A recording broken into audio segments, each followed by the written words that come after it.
যারা রাসূল পাক সাল্লাল্লাহু আলাইহি ওয়াসাল্লামের মিলাদ ও কিয়ামকে বাধা দেয়, তারা হলো দাজ্জালের বংশ, তারা হলো মুনাফিক, তারা হলো দাজ্জাল। আমাদের আহলে সুন্নাত ওয়াল জামাতের একজন আলেম একটা মাহফিলের ভিতরে আমার নবীজিকে সালাম দেওয়ার জন্য দাঁড়িয়ে গিয়েছিল। এমতো টাইমে দুইজন দাজ্জালের বংশ মুরব্বী, দাজ্জালের বংশ, মুনাফিকের বংশ, অবৈধ সন্তান দুইজন মুরব্বী, তারা ওনার সামনে থেকে মাইক টেনে নিয়েছে। কিন্তু আমি ওই মুনাফিক দাজ্জালের বংশকে বলবো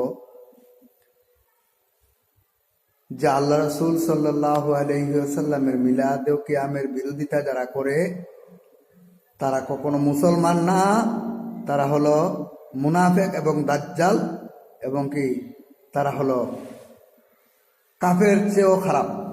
কাফেরের চেয়েও খারাপ হলো তারা, যারা রাসূল পাক সাল্লাল্লাহু আলাইহি ওয়াসাল্লামের মিলাদ কিয়াম করতে দিচ্ছে না।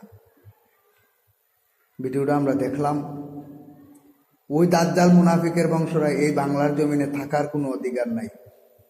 এই দাজ্জাল মুনাফিকদেরকে জুতার মালা গলাত পরাইয়া রাস্তা দিয়া হাঁটানোর দরকার। এই দেশ তার বাবার দেশ না, এই দেশ হইছে অলিয়া উলিয়ার দেশ। যেই দেশে ইসলাম এনেছে অলিয়া আল্লাহরা, সেই দেশে দাঁড়িয়ে নবীর মিলাদ করতে পারবে না, কিয়াম করতে পারবে না, এত বড় সাহস তাকে দিল কে? ওই দাজ্জাল বিয়াদব মুনাফিকের বাচ্চাকে দিল কে?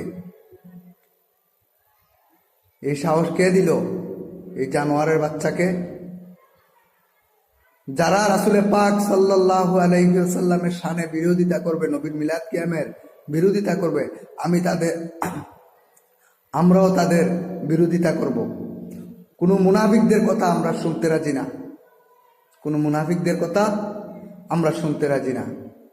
কারণ মুনাফিকরা সমাজের সবচেয়ে নিস্তাজাত হলো মুনাফিক এবং দাজ্জালের বংশ।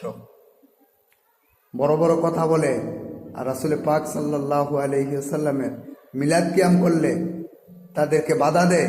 এত বড় সাহস তাকে কে দিল? এই বেয়াদবকে সম্মান করা যায় না, ওই বেয়াদবকে পায়ের নিচে রাখা যায়। কারণ আমার নবীজির মিলাদ ও কিয়ামকে সে করতে দেয় নাই, তাকে পায়ের নিচে এনে রাখা